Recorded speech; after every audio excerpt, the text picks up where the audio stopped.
The United States military is the most formidable in the world, and all four branches are regularly doing research and development into the next generation of military weaponry. Weapons of war have become exponentially more technologically advanced over the last century, and it can be mind-boggling to see just how far we've come since the days of biplanes and rifles. With any good fortune, the most powerful of these weapons will never have to be deployed during an actual conflict, but it can give us a sense of security to know that our armed forces have them at their disposal should the need arise. These are the 10 deadliest weapons that are currently part of the arsenal of the United States military.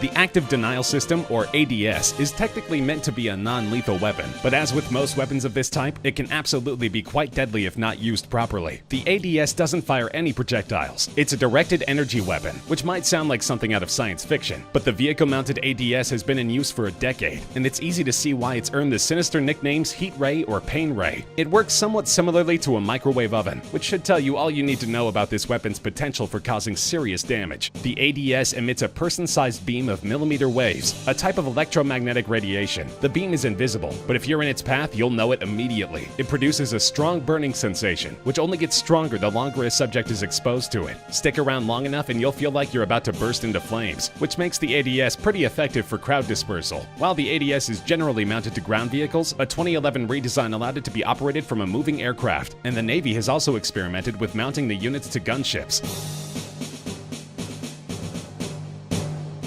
The Avenger Defense System is a lightweight, extremely portable surface-to-air missile deployment system, typically mounted on the backs of combat vehicles. It has a sophisticated infrared targeting system that allows it to find its targets during day or night, in any and all weather conditions. They're usually deployed with a cache of Stinger missiles, but in 2008 the Avenger system got an upgrade. Manufacturer Boeing has long been experimenting with what could accurately be described as a laser cannon, and the newest version of the Avenger, appropriately dubbed the Laser Avenger, integrates a directed energy laser weapon with the Avenger's standard kinetic energy-based weapons. A real-life laser cannon might seem a little far out, but the device has undergone successful testing. In 2009, the Laser Avenger was able to successfully track 3 unmanned aerial vehicles during a test, and shoot one of them down using only its laser. Obviously, this device is likely to see other applications in the near future, but it's interesting to know that the military currently possesses actual laser guns capable of tracking and shooting objects out of the sky, and that such weapons are no longer exclusively in the realm of sci-fi.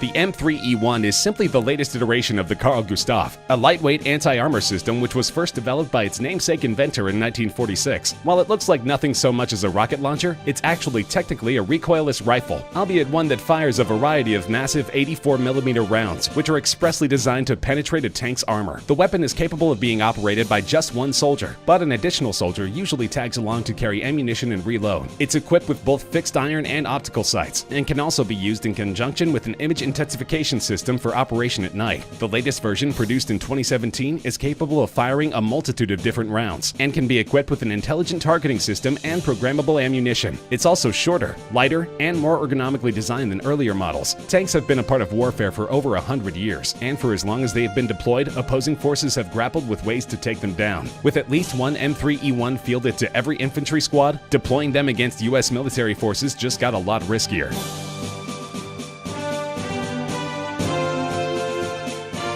The C-130 cargo plane has long been a staple of the U.S. Armed Forces, but this model was designed for more than just hauling cargo. The Lockheed AC-130, also known by the names of its variants Spectre, Spooky, Stinger II, and Ghost Rider, isn't going to be flying any solo missions. It's too big and slow of a target, and the fact that it has an unpressurized cabin means that it can only fly at a comparatively low altitude. But with proper support, it becomes a nightmare for opposing ground forces, because this is one big, slow target which happens to be armed to the teeth. The AC-130 doesn't strafe its targets like many gunships. Instead, it performs a pylon turn during an attack, essentially moving in a circle over its target while unloading its formidable cache of ammo. The standard model is equipped with one L-60 Bofors 40mm cannon and one 105mm M102 howitzer. The Spooky model also features one 25mm equalizer cannon with an improved firing system and increased ammunition capacity. These gunships have been providing close air support for U.S. operations for over 50 years, and they have a sterling combat record, having been deployed as far back as the Vietnam War and as recently as the current conflict with ISIS. And with modifications and revisions ongoing, the stars of America's gunship arsenal are only primed to get deadlier.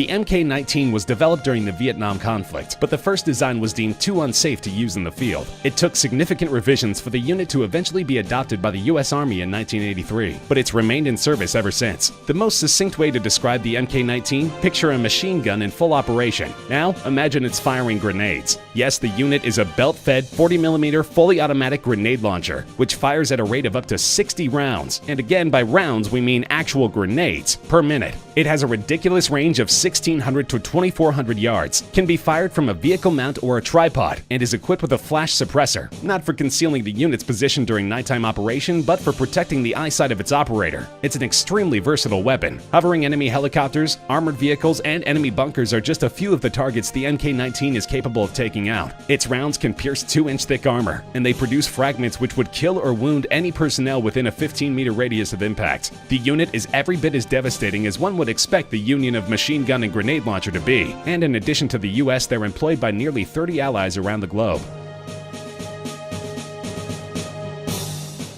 It might look like a mini tank, but it's actually something much scarier, an armed robotic soldier. The MARS, or Modular Advanced Armed Robotic System, isn't fully autonomous. It does require an operator, but as the platform was designed primarily for surveillance and reconnaissance, it can handle just about any terrain that a human soldier can, and it packs just as much firepower. The MARS is equipped with 7 cameras, so that its operator can monitor potential threats coming from any direction, and of course they can be switched to infrared mode for nighttime operations. The unit has a 360-degree rotating turret outfitted with an M240B machine gun and 4 grenade launcher tubes, and it packs 1 grenade for each tube, along with 450 rounds of ammo. It can cruise along at up to 7 miles per hour and can travel up to 1,000 meters from its handler. The unit can be modified for non-combat purposes. These systems can include a loudspeaker, a laser dazzler, a siren, or a manipulator arm capable of lifting 120 pounds. It's a truly unique and versatile system, and of course each one deployed to the field means fewer human lives at risk.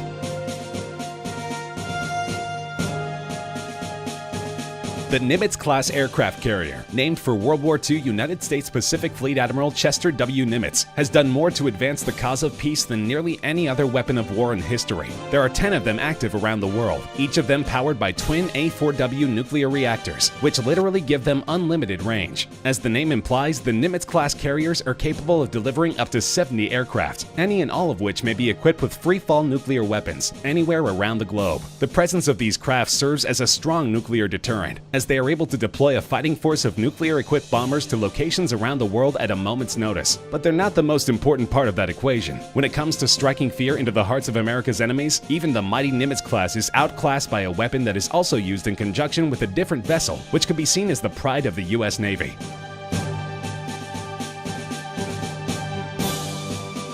The Trident II is simply the most powerful and reliable missile in the arsenals of both the US and UK. Designed to be launched from a submarine, the Trident is a 3-stage rocket with a dazzling range of 4,230 nautical miles, while carrying a full payload. It's considered to be an essential component of US nuclear deterrence, as they're capable of hitting their targets with nearly as high a degree of accuracy as land-based missiles, and are every bit as devastating. The Trident has been in service both in the US and UK since 1990, but it's not a standalone system. The marvels of modern warfare in which they are housed can be placed strategically at virtually any location with very little notice, and they are key to ensuring that nuclear-equipped enemies think very, very carefully before considering that most dire of options.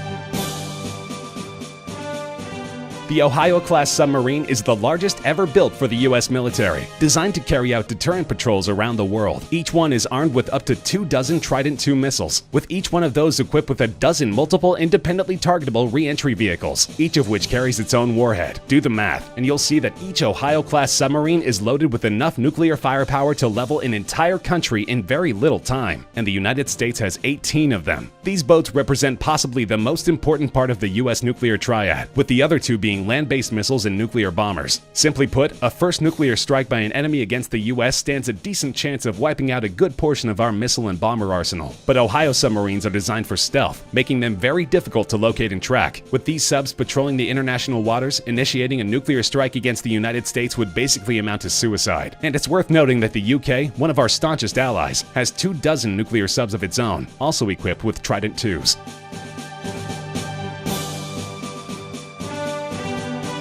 Nuclear weapons are terrifying, and anyone who values life on Earth, which really should be all of us, sincerely hopes that they will never be used again. Decades of non-proliferation on the part of the US and Russia have severely decreased the number of nukes in service. But of course, those that remain have the power to destroy the entire world dozens of times over. Hostile nations such as Iran and North Korea have insisted that they too have a right to carry a big stick, so to speak. But when it comes to sheer destructive power, the US carries the biggest stick of any nation on Earth. This would be the B-83, a nuclear warhead with a downright excessive amount of destructive power. Designed to be dropped from a bomber, the B-83 yields an unbelievable 1.2 megatons of explosive energy. That is the equivalent of 1,200,000 tons of TNT. To put this in perspective, that's about 80 times more powerful than the bomb dropped on Hiroshima near the end of World War II, making it easily the most powerful free-fall weapon in the entire US arsenal.